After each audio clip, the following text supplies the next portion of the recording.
And welcome back. You're listening to Hysteria, the podcast that likes to spring clean, but more than that, loves a good mess.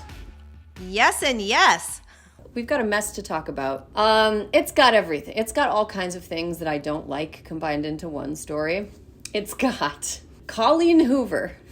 It's got, sorry guys, it doesn't mean you're a bad person if you like her books, but they are bad books. Just acknowledge that you can like bad things. It's fine. I like some bad I've never things. read them, so it's fine. Yeah, I have no desire to read them because they're bad, because she's a bad writer. Whatever. Very popular. A lot of people disagree. It is a book about domestic violence, and the protagonist is named like Lily Blossom Bloom, and she owns a flower shop. Okay. This sounds like this sounds like the storyline of You, the Netflix murder series. It is like, except You is like extremely compelling. I mean, and again, also a little bit bad, but very compelling. So It Ends With Us was made into a film starring Blake Lively, who was in Gossip Girl, another thing that I never liked. Blake Lively, never really been my cup of tea. She's got great hair. She looks great at the Met Gala every year. Nice husband. Always looks great. Nice husband, which we'll get more into later. Another thing I don't really like, men who make a big fucking deal about being feminists. Totally. I am very suspicious of them. Because there are some that are like, got their hearts in the right place. Totally like, yep, exactly. And if they do have their heart in the right place, then they understand why a lot of women are suspicious of them, right? But I think a lot about like former New York AG Eric Schneiderman. Oh, yeah. Oh, remember him? He was like all about, he was one of those guys. He was like the classic, like archetype of this. He was always talking about, women, I support women, empowerment, blah, blah, blah, blah. And then it turned out he was a sex pest. Yeah, sex pest. And I feel like that's a really adept sex pest could use the cloak of male feminism as a way to get away with it for longer. Not to say that being a male feminist is bad, but if you're a sociopath, you might choose to wear the costume of a male feminist. Also, if you make being a male feminist your whole personality, biggest red flag. Yeah, like ally. There's a difference between an ally, which I welcome. I love a good ally. Of course, we need all the allies. But a person who's like, it's me, the male. I don't know. It's whatever. So usually that type of guy rubs me the wrong way. Maybe they're getting through to some people that wouldn't normally listen to a woman as messenger, but the message is not for me, not my thing. Right. Okay, so it's got several elements of stuff that I don't really care for. Basically, last summer, Blake Lively was sort of, I don't know, America's like prom queen. Yeah. Who a lot of people secretly talk shit about, but everyone was pretty much like okay with, right? Like former star of Gossip Girl, kind of a fashion icon.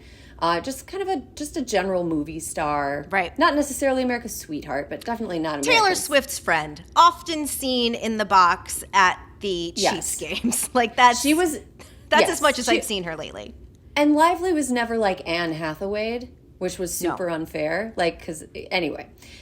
So Blake Lively was this sort of like star who was just part of the whole ecosystem.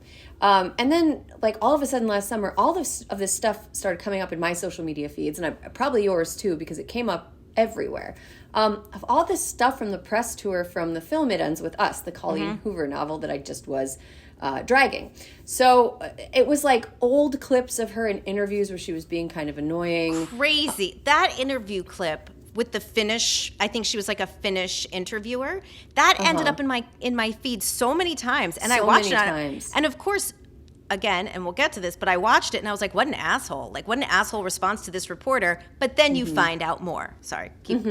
Right, exactly. And here's the thing, and I don't want to defend Blake Lively and be like, oh, the way she acted was totally great. But I think that if I were on camera for as much time in my life as she has been on camera, doing as many press interviews as someone like her has done over the course of her life, there are probably some really dumb fucking garbage that you could find if you were looking for it. And if you wanted to cut it together and make me look and sound like a real moron or a jerk, you could. And that doesn't mean that I'm just a moron or a jerk. It just means that, like, in the 2% of my life that I am both, whatever.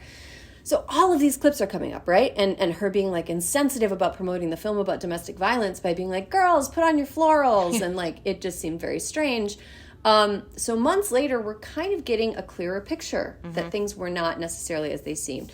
On December 20th, Lively filed a complaint with the California Civil Rights Department accusing Justin Baldoni, famous male feminist, director, and the co-star of the film It Ends With Us, accusing him of sexual harassment during the filming, as well as retaliation. And the day after that, on December 21st, the New York Times published an in-depth article that drew from that complaint. Yep. So it was like, this is a complaint that has been filed in this like private, kind of semi-private venue. Yep. It's not like secret, but it's not something that's like hits the public docket. About how the co-star and director-producer of the film, Justin Baldoni, hired a crisis PR team to smear Lively's reputation as a way to get out in front of Lively's complaints about her treatment on set. So the Times story went with this angle because they'd seen the literal, like, thousands of incriminating texts sent between Baldoni and various entities involved in what Lively claims were a coordinated smear campaign against her. Now, the texts were insane. Imagine if the texts were pretty insane. They were like, we could bury her. We can't write down how serious, it's something. Right. We can't tell him everything that we have because he'll want us to use it all or something like that. Yeah. He wants us to be there was a text exchange where he implied that they were not going as hard against her as possible. So basically, he brought in a woman who had worked previously with Johnny Depp. Named Melissa Nathan. And you may remember Johnny Depp from, 2021, when all of a sudden there was all of this anti-Amber Heard stuff all over everybody's socials. She was, working for Johnny Depp at that time. And so anyway, this was basically a preemptive strike. All of those videos that you saw of Blake Lively, according to the civil rights complaint, were part of a coordinated smear campaign orchestrated by Justin Baldoni and his team of like dirty PR workers, which dirty PR is kind of like standard industry practice. It's an ugly side of the industry, but it's something that happens a lot, right? So what they were trying to get out in front of was that during the shooting of the film, she had complained that Baldoni and producer Jamie Heath had repeatedly violated her physical boundaries, put her in uncomfortable sexual situations. There were allegations that during some of the intimate scenes, there was like improvisation, which is really not cool. Right. If both actors are not like consenting to it. And the production eventually made changes. Lively complained. They had a meeting. She laid out what she was worried about. The changes were made on the production that made Lively feel safe, so she was able to finish the movie. But that kicked off a creative battle between her and Baldoni and Heath. And Blake Lively ended up doing the final cut of the movie that got released because Sony liked it better than Baldoni's. So, Hysteria is brought to you by Fatty 15. Wow, Alyssa, have you noticed any signs of aging? Such Erin, as poor sleep? Such a layup. My joints hurt. My bones hurt. I'm not sleeping. I'm hot all the time.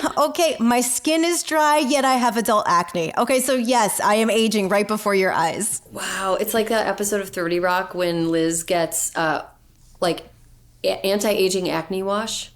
Yeah. Believe me, the internet has found me and I've been targeted with all of it. I gotta say, I still feel pretty youthful. I mean, children make me feel elderly, but I still feel pretty youthful, and it's partly because like my entire 30s, I just like really obsessively moisturize, sunblock. I try to stay out of this. I'm like very worried about my skin looking wrinkly. I spend a lot of time, just trying to not just stay young, but to just stay healthy. I felt good when I was young. I feel good now. I want to keep feeling good. That's it. I just want to keep feeling good. I'm not going back in time. The fountain of youth is not going to find me. I just want to settle into age a little easier. Ooh, well, guess what? I'm so excited to share with you and our listeners C15 from Fatty 15, the first essential fatty acid to be discovered in more than 90 years. It's an incredible scientific breakthrough to support our long-term health and wellness, and you guessed it, aging and longevity. Fatty 15 co-founder Dr. Stephanie Van Watson discovered the benefits of C15 while working with the U.S. Navy to continually improve the health and welfare of aging dolphins.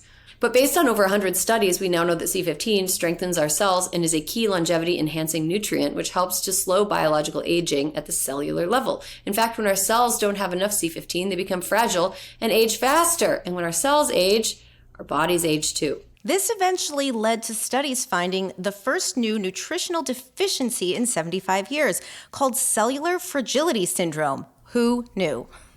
Caused by a lack of essential fatty acid, C15. As many as 1 in 3 people worldwide may have low C15 levels and cellular fragility syndrome. I am certain this is probably me. To help fix cellular fragility syndrome and further extend our health and longevity, a team of doctors working in collaboration with the U.S. Navy spent over a decade to develop the pure, optimized, and bioavailable C15:0 ingredient in fatty 15. Oh my God, I'm gonna age like a sexy Navy dolphin. We're gonna be so smooth. Is this the face of a sexy dolphin to you? Gliding through the water. This is interesting. 72% of Fatty 15 customers report seeing or feeling benefits within 16 weeks, including improved metabolic, liver, and heart health, smoother functioning joints, deeper sleep, or healthier hair, skin, and nails. Now that is essential. Fatty 15 is a science-backed, award-winning, vegan, patented, 100% pure C15 supplement. It's vegan-friendly, free of flavors, fillers, allergens, or preservatives. Fatty 15 has 3 times more cellular benefits than omega-3 or fish oil. By replenishing our cells with the essential C15 nutrient, Fatty 15 effectively repairs cells and restores our long-term health. Best of all, Fatty 15 comes in a gorgeous reusable glass or bamboo jar, and refills are shipped right to your door. Fatty 15 is on a mission to optimize your C15 levels to help you live healthier longer. You can get an additional 15% off their 90-day subscription starter kit by going to fatty15.com/hysteria and using code hysteria at checkout. This show is sponsored by BetterHelp. Erin, what do you want your 2025 story to be? My 2025 story is going to be a story of focusing on what's near to me and what's important, and keeping calm and finding happiness where it exists, and taking care of the people that I love, and changing things that I can change for the better. I know. I love it's a fucking Hallmark card. I'm sorry. It is a Hallmark. I was just going to say I'm going to make more jam. That's my 2025. But that is spreading happiness and joy to the people who love you in a way that you can. God grant me a good stone fruit season. Erin, every January brings you 365 blank pages waiting to be filled. In 2025, maybe you're ready for a plot twist, or maybe there's part of your story you've been wanting to revise. Life isn't about resolutions that fade by February. It's about picking up the pen and becoming the author of your own life. Ooh, think of therapy as your editorial partner, helping you write new chapters and create the meaningful story you deserve to live. I gotta say, I've benefited from therapy. Me too. I think it helps me understand not just myself, but to give people a little bit more compassion and grace when they are acting in suboptimal ways toward me. I agree with that. Helps me manage my emotions too, which are a little out of control right now. Oh, I'm sorry. It's okay. Do you want to talk about it? No, not right now. I have therapy later. BetterHelp is fully online, making therapy affordable and convenient, serving over 5 million people worldwide. Access a diverse network of more than 30,000 credentialed therapists with a wide range of specialties. Easily switch therapists anytime at no extra cost. Write your story with BetterHelp. Visit BetterHelp.com/HysteriaPod to get 10% off your first month. That's BetterHelp, HELP.com/HysteriaPod. Okay, so then Baldoni and Lively embarked on separate press tours, and over that course of the separate press tours, many fans noticed that Ryan Reynolds, Blake Lively's husband, unfollowed Justin Baldoni on social media. It seemed like a lot of the cast stayed away from Baldoni during the press tour. And it all seemed very strange. Like there was something that had happened on set that wasn't great. Mm-hmm. People did not seem like they were feeling great about what had happened on set. And then at the time, Lively was criticized for her tone-deaf approach to the movie, while Baldoni was kind of going around talking about like the seriousness of domestic violence, right? Mm-hmm. So let's talk about Melissa Nathan, this crisis management expert. She's also worked with Travis Scott in addition to Johnny Depp and Jed Wallace. She's a self-described hired gun who executes intricate plans to plant stories about the people that her celebrity clients want to come out against, according to Blake Lively's complaint. Okay, and so then the bicoastal lawsuit slap fight began. On December 31st, there were like 2 lawsuits filed pretty much at the same time, one in New York, one in California. The New York lawsuit was Blake Lively filing a federal lawsuit against Baldoni and his film studio, and his production company Wayfarer and his PR team. And this is despite the fact that many of the alleged infractions took place in California. She filed in New York. I don't know why. The same day, Baldoni filed a state lawsuit in California against the New York Times for libel and seeking $250 million in damages. And this is despite the fact that the New York Times is in New York. So it's all very weird. Baldoni's lawsuit alleges defamation by the New York Times, but there are some issues there, right? So there are some pretty robust laws in New York and in California that protect journalists' rights to report on content of legal filings, of like things that go through the courts. You can report on something that is in a police report, in a lawsuit. That is why, people reporting on lawsuits against P. Diddy did not get their faces sued off. Right. Because it's what's in the lawsuit. It's pretty clear that you can report on things that are in like legal documents. And also it alleges defamation. The lawsuit that Baldoni's team filed does not say which statements were defaming. Right. Which is usually something you find in defamation lawsuits. It's like, this is what you said that defamed me. And here's how I was hurt by it.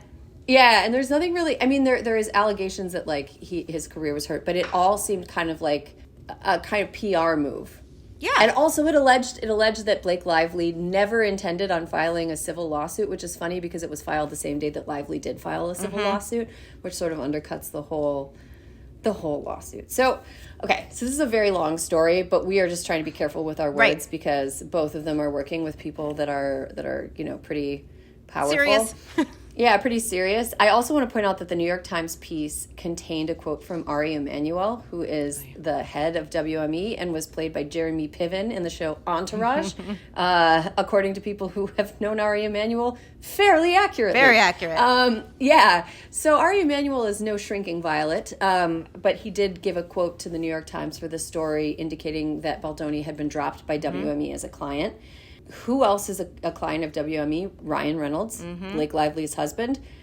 Which brings me to one fact of the case that I can be pretty sure about, which is that Ryan Reynolds rides hard for his wife. Yes. It's like, it's him or me. This is an easy choice for you, Ari.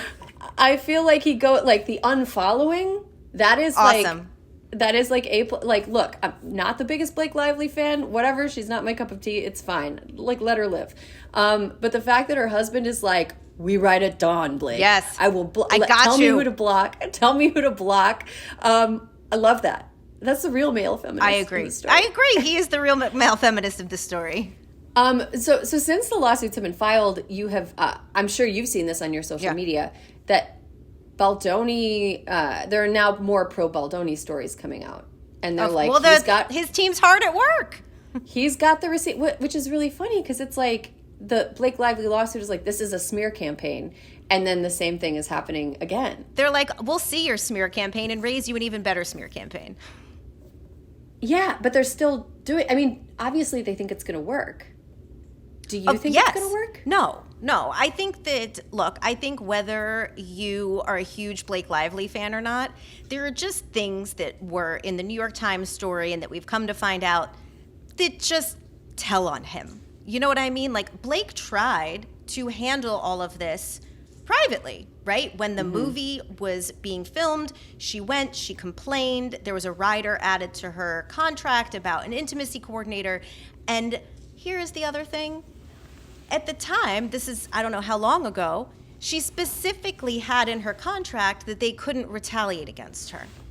Right. So which shouldn't be in a contract. I feel like that's implied. Well, you'd think it's implied, but she clearly felt or knew something, is my point of view on this. It does seem like that. And like, if you take a look at the complaint that she filed in California before the lawsuit fest, the California complaint that was the source of the New York Times smear campaign piece. The complaint alleges that Mr. Baldoni and Mr. Heath discussed their personal sexual experiences and previous porn addiction and tried to pressure Lively to reveal details about her intimate life. She alleged that Baldoni objectified Ms. Lively and other women by commenting on or criticizing their bodies as sex objects. Like I said, also ignored industry protocols in filming intimate scenes, inserted improvised gratuitous sexual content, which is including for an underage character. Oof. The complaint also says that Baldoni engaged in other behaviors that were shocking and emotionally distressing, like he claimed he could speak to the dead and told Blake Lively he'd spoken to her dead dad. What on earth? Get a grip. See, his whole thing just feels super Trumpy to me. Right? Mm-hmm. Like, this is the lesson that people have learned since 2016. If you get accused of something, you accuse them right back, right? Go file your own lawsuit, you know, make them pay the money in legal fees and try to drag it out and try to muddy someone's name. And so it also just, all of this just feels like blech.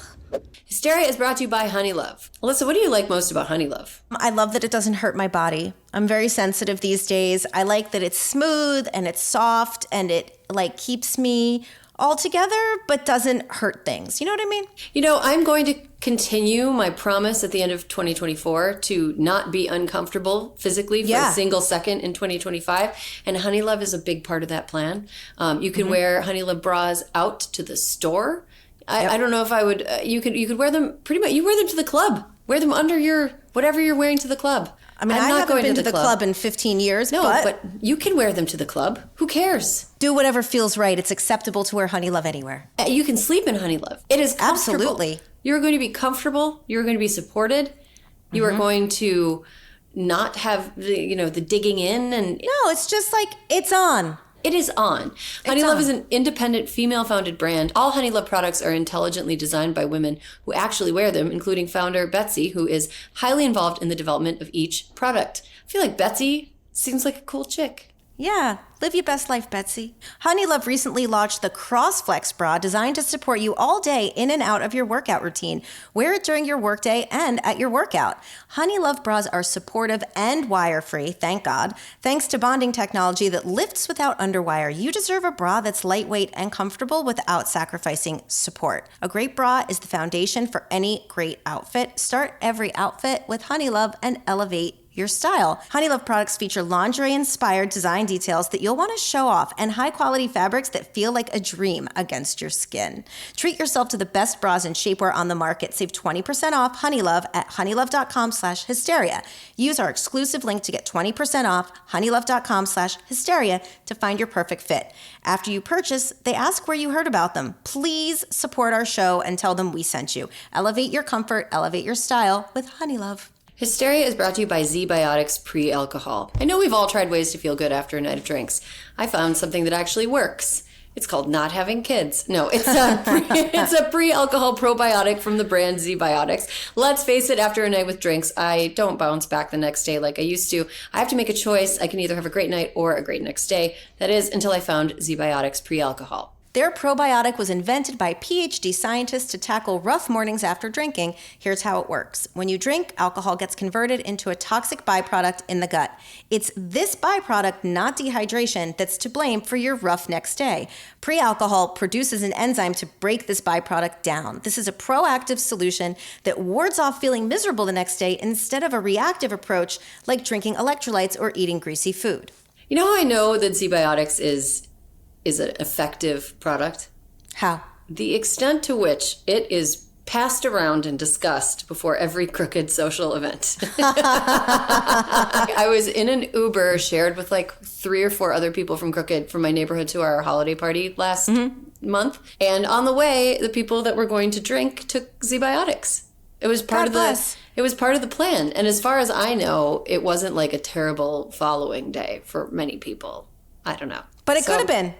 It could have been. It could have been had they not Z-Biotic'd. Exactly. Go to zbiotics.com/hysteria to learn more and get 15% off your first order when you use Hysteria at checkout. Z-Biotics is backed with a 100% money-back guarantee, so if you're unsatisfied for any reason, they'll refund your money, no questions asked. Remember to head to zbiotics.com/hysteria and use the code Hysteria at checkout for 15% off. Thank you, Z-Biotics, for sponsoring this episode and our good times. It's interesting you bring up Trump, though, because I think that Trump kind of understands the way that reporters are allowed to report on lawsuits in a way that not very many people do.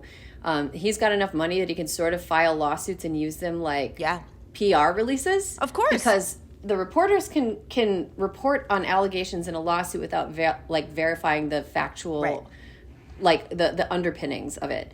And so if you're a person who wants to get something outrageous out there, you can file a lawsuit containing really outrageous allegations. If you can find a lawyer that'll that'll do it for you, without endanger their career or whatever. But like, if you can find a lawyer crooked enough to do it for you and file like a ridiculous lawsuit, that's a way to get a story out that has no basis in fact, or that has a wishy-washy relationship with fact. And that's not to say that anything that Baldoni or Lively are saying has no basis in fact, but it is a way to get your side of a story out there and to present your case and have it be reported on and get it in the New York Times. And Baldoni's doing another thing, too, that feels super Trumpy. He's, the breadcrumbs. I've got receipts. They're coming soon. Wait till you see them. They're crazy. No one's seen anything. I mean, and now I think looking at this story and reading the New York Times story and seeing how, when Johnny Depp and Amber Heard were in, the midst of whatever that was, Johnny Depp had way more power than Amber Heard. Right. And I think that's why he was able to so thoroughly trash her reputation and just really paint her as this terrible person. And now we're just slowly reckoning with, how fucked up that was. Now we're dealing with a case where Blake Lively has a lot more power. Like, her family has a lot more power than Justin Baldoni does. And it still seems like Baldoni's still He's still got traction. He's still able to land some blows. Are we being sexismed? Or is this a sexism thing? No. Is this something that's always going to work against women though? Like, if you're a man fighting a woman this way, do you automatically have an advantage? I think so. It feels like people wanted to believe the stuff about Blake Lively. You know what I mean? Look, his PR team did a very good job of painting her as a very out of touch, selfish, uncaring sort of person. But people were willing to believe it. And Erin, I had never, before this story, part of why I kind of ignored it over the summer, I had never heard of Jason Baldoni. I'm like, who is this person? This can't be real. I was like, whatever. Justin Baldoni? Whatever. His name, Baldoni. See? He could be a Jason. He whatever. I've never heard of him. I'm like, why do we fucking care about him? I actually was like, why did she do a movie with this person? He's a nobody. And he was in Jane the Virgin, and he was really good at it. I mean, that was... I'm just saying, Jane the Virgin seasons 1 and 2 was a perfect television. But regardless, you're right. Blake Lively had a lot more name recognition, face recognition, power, probably more powerful friends. And even still, people are kind of, like you said, looking for a reason to hate her. And here's an interesting epilogue to the whole get your girls, wear your florals, accusations that she was being blithe about the way that she was promoting this film about domestic violence. The distributor, Sony, had directed her to promote the movie that way. A fun... I read that too, yeah. A fun, frothy romp about hope and, optimism and, living through pain and persevering. It's she was told to go out and do that. And it all just feels very icky. And I think that it's also, people are always looking for reasons that if something bad happens to a woman, why she deserved it. Right.